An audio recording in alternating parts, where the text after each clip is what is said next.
नमस्कार दोस्तों, मैं डॉक्टर प्रांजलि आपका बहुत बहुत स्वागत करती हूँ।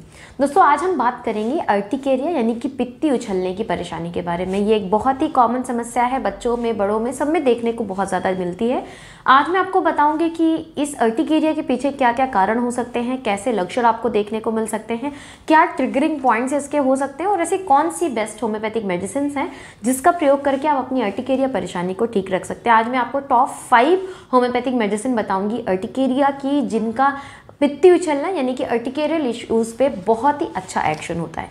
तो ये वीडियो दोस्तों आपके लिए बहुत ज़्यादा इन्फॉर्मेटिव है, आप इसको अंत तक जरूर देखें और मेरे साथ बने रहें दोस्तों। तो चलिए शुरू करते हैं।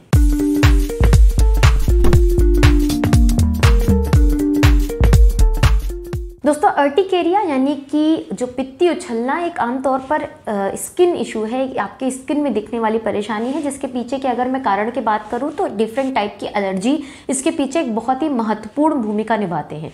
एलर्जी आपको किसी भी तरह की हो सकती है, किसी दवाई के वजह से हो सकती है, जैसे कि पेनिसिलिन है, एस्पिरिन है, खाने की कोई सामग्रियाँ हैं जैसे कि गेहूँ हो गया, अंडा हो गया, मांस हो गया, दूध हो गया, डिफरेंट तरह की जो दालें होती हैं, चावल होते हैं, इनके वजह से भी बहुत लोगों को एलर्जी होती है और जिसके फलस्वरूप आपके शरीर में इस तरह के रैशेस देखने को मिल सकते हैं। इसके अलावा होता है कि आप किसी भी ऐसे इन्वायरमेंट में रह रहे हो जहाँ पे बहुत ज़्यादा फंगल इन्फेक्शन के चांसेस हैं या बहुत ज़्यादा पॉलन एक्सपोजर है, उनमें भी अर्टिकेरिया बहुत ज़्यादा कॉमन देखने को मिलता है।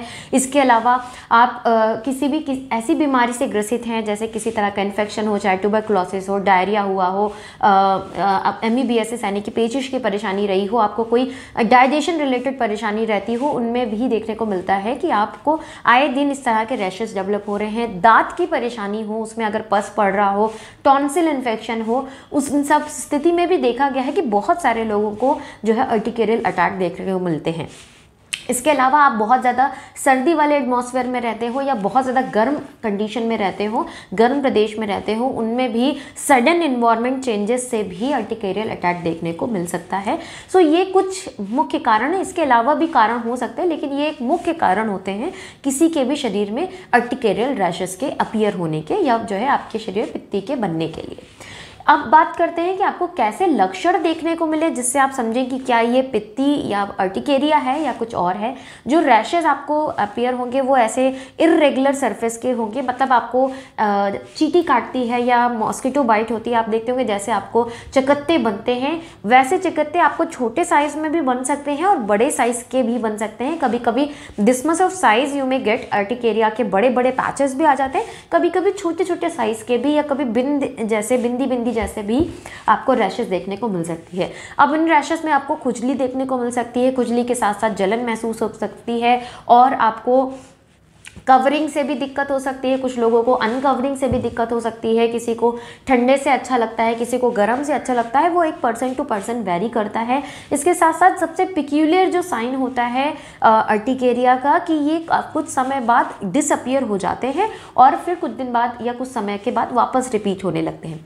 अर्टिकेरिया के जो रैशेस हैं उनमें कभी आपको कोई निशान देखने को नहीं मिलेगा, ये एक बहुत ही स्पेसिफिक करेक्टरिस्टिक सिम्टम है अर्टिकेरिया यानी कि पित्ती का। जैसे मुझे यहाँ पे अगर अर्टिकेरिया हुआ तो ये यहाँ जब डिसअपियर हुआ तो मुझे यहाँ कोई निशान नहीं दिखना चाहिए। जैसे हमें चोट लगने के बाद कोई स्कार आता है, वैसा कोई रैश या स्कार आपको इस पर्टिकुलर जोन पे नहीं देखने को मिले तो वो अर्टिकेरिया है। नेक्स्ट डे में भी मुझे वापस से यहाँ पे उस तरह के रैशेस दिख सकते हैं, बट वो कोई निशान नहीं छोड़े और अपने आप ही चले जाते हो, वापस रीअपियर हो जाते हो, तो इसको हम अर्टिकेरियल कंडीशन बोलते हैं। इसकी कंडीशन में एक चीज़ आप बहुत अच्छे से ध्यान रखें, जो वो नॉर्मली सभी लोग करें तो आपको काफ़ी ज़्यादा जो इचिंग एंड बर्निंग सेंसेशन वाला सिम्टम है उसमें काफ़ी रिलीफ मिलेगा। अपने आप को प्रॉपरली हाइड्रेटेड रखें, जिन भी एरिया में जैसे रैशेज अपीयर होते हैं उस स्किन को अच्छे से मॉइस्चराइज रखें, चाहे आप plain glycerine and rose water मिलाकर लगा सकते हैं, that is a very good moisturiser. आप प्रयोग करें ठंड के टाइम में तो बहुत अच्छा काम करता है, और अगर गर्मी के टाइम पे भी है तो आप ऐसी चीज़ लगा के रखें जो उस पर्टिकुलर एरिया को अच्छे से मॉइस्चराइज रखे। आप गर्मी में यूज़ करें तो आप एलोवेरा जेल लगा के रख सकते हैं, नॉर्मल मॉइस्चराइजर लगा के रख सकते हैं, तो आपको जो इचिंग की कंडीशन है, जो इचिंग एपिसोड्स हैं वो काफ़ी हद तक कम हो जाएंगे। आपको जो जलन पड़ रही होती है उस रैशेस पे वो भी काफ़ी हद तक कम हो जाएगी। अब बात करेंगे हम टॉप 5 होम्योपैथिक मेडिसिन के बारे में जो अर्टिकेरिया के ऊपर बहुत ही अच्छा काम करती हैं और मेरे बहुत सारे पेशेंट्स बहुत ही अच्छे से रिकवर कर चुके हैं इन मेडिसिन के साथ। तो सबसे पहले हम बात करेंगे एपिस मेलेफिका 30 पोटेंसी में। एपिस दोस्तों मधुमक्खी के डंक से बनाई हुई मेडिसिन है, तो आप समझ सकते हैं इस तरह के कैरेक्टरिस्टिक सिम्टम अगर आपको देखने को मिल रहे हैं कि जो रैशेस बन रहे हैं उसमें आप एक स्टिंगिंग पेन, एक चुभन वाला दर्द महसूस करें, जैसे बरैया आपको डंक कर देती है या मधुमक्खी के डंक के बाद एक पल्सेटिंग पेन, एक चुभन वाला दर्द होता है, वैसे रैशेज में आपको स्टिंगी पेन हो, साथ में आपको बहुत ज़्यादा ईचिंग और खुजली महसूस हो, हल्के गुलाबी रंग के चकत्ते आपको बनते हो। इसके साथ साथ दोस्तों आपको ठंडी चीज़ यूज़ करने से अच्छा लगता है, मतलब अगर आप जाके ठंडे पानी से नहा लेते हैं तो आपको काफ़ी ज़्यादा आराम महसूस होता हो, गर्मी में आपकी परेशानी ज़्यादा बढ़ती हो, रात के समय में ज़्यादा परेशानी बढ़ती हो, तो आपको एपिस मेलेफिका 30 CH में प्रयोग करनी है। 2 बूंद दिन में 3 बार, आपको ये बहुत ज़्यादा हेल्प करेगी अर्टिकेरिया की कंडीशन में। सेकेंड मेडिसिन है दोस्तों पल्साटिला, आपको 30 CH में प्रयोग करनी है। ये मेडिसिन आपको तब प्रयोग करनी है जब आपको अर्टिकेरिया किसी गैस्ट्रिक कंडीशन के वजह से होता हो। अगर आपने कोई गरिष्ठ भोजन किया है, बहुत ज़्यादा हेवी मील लिया है और उसके बाद आपको अचानक से बिल्कुल रैशेज और दौरे पड़ने शुरू हो जाएं, तो आप पल्साटिला 30 CH पोटेंसी में प्रयोग करेंगे। इसमें भी आपको जो है जब आप कपड़े चेंज कर रहे हो, जब आप कपड़े बदलने जा रहे हो, उस टाइम पे और ज़्यादा खुजली के साथ जलन पड़ रहा हो, रैशेज अपीयर हो जा रहे हो, उनमें बहुत ज़्यादा खुजली और जलन पड़ती हो, आप पल्साटिला का प्रयोग करें, ये आपको बहुत ही अच्छे रिजल्ट देगा। साथ साथ दोस्तों पल्साटिला के कुछ और भी बहुत ही पिक्यूलर सिम्टम्स हैं, अगर वो भी मैच होते हैं तो बहुत अच्छी बात है। अगर जिन महिलाओं में ये बन रहा है, अगर उनमें पीरियड्स की बहुत ज़्यादा गड़बड़ी रहती है, तो पल्साटिला ज़रूर प्रयोग करें, ये उन पर बहुत अच्छी काम करेगी अर्टिकेरिया के केस में। इसके साथ साथ ये भी रात में अगर परेशानी बढ़ती है तो बहुत अच्छी काम करती है, नहाने से इसमें भी काफ़ी रिलीफ मिलता है।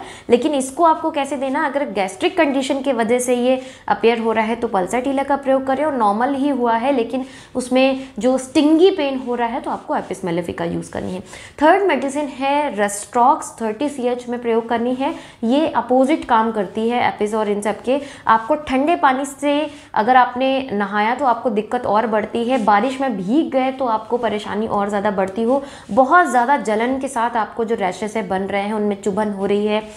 इसके साथ साथ आपने कुछ ऐसे सी फूड्स खाए हैं जैसे केकड़ा है या फिर प्रॉन है, ऐसे सी फूड्स खाने के बाद से अगर आपको परेशानी बढ़ी है तो रेस्ट्रॉक्स 30 CH पोटेंसी आप प्रयोग करें। 2 बूंद दिन में 3 बार, ये आपके अर्टिकेरियल एपिसोड्स को बहुत हद तक कवर अप कर देगी। एक बहुत ही इंपॉर्टेंट नोट ध्यान में रखें कि अगर जिस टाइम आप एपिस मेलेफिका का प्रयोग कर रहे हैं, स्ट्रिक्टली आप रेस्ट्रॉक्स का प्रयोग नहीं करेंगे। ये दोनों एक दूसरे के एनिमिकल हैं, ये कंडीशन और वर्स कर सकते हैं। तो या तो आप रेस्ट्रॉक्स प्रयोग करें या एपिस मेलेफिका करें, दोनों आपको एक साथ प्रयोग बिल्कुल नहीं करनी है। फोर्थ मेडिसिन है दोस्तों जो बहुत अच्छी काम करती है अर्टिकेरिया के ऊपर, उसके नाम से ही आपको लगेगा, अर्टिका यूरेंस नाम से मेडिसिन आती है। इसको आपको लेना है उन कंडीशन में जब अगेन आपने सी फूड खाया हो, लेकिन सी फूड के बाद से आपको काफ़ी ज़्यादा एग्रीवेशन हो, सीवियर जलन के साथ आपको रैशेज अपीयर होते हों। और एक बहुत ही अच्छी चीज़ है कि आपको हिस्ट्री हो किसी रूमेटिक अर्थराइटिस की, जैसे जॉइंट्स पेन की और यूरिन रिलेटेड किसी परेशानी की, तो अर्टिका यूरेंस बहुत अच्छा काम करती है। इन पेशेंट्स में यूरिन फ्रीक्वेंसी बहुत ज़्यादा देखने को मिलती है। अगर मैं एपिस मेलेफिका के बारे में बात करूँ तो एपिस के पेशेंट्स में यूरिन बहुत कम मात्रा में आता है, लेकिन अर्टिकेरिया के पेशेंट्स में यूरिन फ्रीक्वेंसी बहुत ज़्यादा देखने को मिलेगी। इससे आप सेग्रीगेट कर सकते हैं कि आपको ये अर्टिका यूरेंस लेना है या एपिस मेलेफिका लेना है। तो मेडिसिन है दोस्तों डल्कामारा, एक one of the best medicine for urticaria, specially ठंडे नम कंडीशन में। ये अगर आपको पित्ती उछल रही है या अर्टिकेरिया डेवलप हो रहा है तो ये बहुत ही अच्छा काम करती है। डल्कामारा को ले लैंग्वेज में बोलते थे हम लोग कि जल का मारा। जिन लोगों को पानी से परेशानी बढ़ती है उन लोगों में डल्कामारा बहुत अच्छी काम करती है। अगर किसी वेटी एरिया पे रह रहे हैं, मॉइस्ट एरिया पे रह रहे हैं या बारिश के टाइम पे अगर आपको जो है अर्टिकेरियल रैशेस अपीयर हो रहे हैं तो डल्कामारा बहुत अच्छी काम करती है। अगर आपको पीरियड से जस्ट पहले अर्टिकेरियल मेंस्ट्रुअल एपिसोड्स आते हैं तो आप डलकामारा का प्रयोग कर सकते हैं। डाइजेशन आए दिन खराब हो जाता है, जो आप में जो रैशेस भी अपीयर हो रहे हैं, ये भी एक बहुत पिक्यूलर, ऊपर की तरफ हल्का सफ़ेदी लिए हुए आपको पैचेस डेवलप हो तो डलकामारा बहुत अच्छी काम करती है। सेम खुजली एंड बर्निंग सेंसेशंस तो बहुत कॉमन है, तो ये हम बहुत पिक्यूलर सिम्टम्स में नहीं रख सकते। अन्य सिम्टम्स को ध्यान में रख के आप मेडिसिन को सेलेक्ट करें। डाइजेशन आए दिन गड़बड़ होता हो, मेंस्ट्रुअल हिस्ट्री से पहले आपको दिक्कत हो तो ले सकते हैं। पिंक की जगह वाइटिश हल्का सा रैशेज आपको डेवलप हो रहा है और नमी के एरियाज़ में या आपको बारिश के टाइम पर ठंडी जगहों पर अगर आपको रैशेज डेवलप हो रहा है तो आपको डलकामारा प्रयोग करनी है। 30 CH में 2 बूंद दिन में 3 बार। अगर इन 5 ही मेडिसिन के बारे में मैं बोल रही हूँ, अगर सिम्टम्स बहुत ज़्यादा डोमिनेटिव हैं तो आप हर आधी घंटे पे इसकी 6 से 7 डोज ले सकते हैं। जब थोड़ा सा स्टेबल हो जाए आपकी कंडीशन तो आप उसको दिन में 3 बार पे भी स्विच कर सकते हैं। शुरू में अगर बहुत ज़्यादा स्ट्रॉन्ग सिम्टम्स आपके पूरे बॉडी पे रैशेज अपीयर हो गए हैं तो आप हर आधी घंटे पे इसका प्रयोग कर लें। इस वीडियो को आप ज़्यादा से ज़्यादा लोगों तक शेयर करें ताकि वो भी अपनी इस परेशानी को ठीक रख सकते हैं। और अभी तक अगर आपने मेरे चैनल को नहीं सब्सक्राइब किया है तो दोस्तों प्लीज़ चैनल ज़रूर सब्सक्राइब करें। नीचे जो बेल आइकन है उसको प्रेस कर दें ताकि जितने भी मेरे नए वीडियोज़ आते हैं उनकी नोटिफिकेशन आपको मिलती रहे। मिलती हुई इसी तरह की इन्फॉर्मेटिव वीडियोज़ के साथ, तब तक के लिए thank you so much. Stay safe and healthy.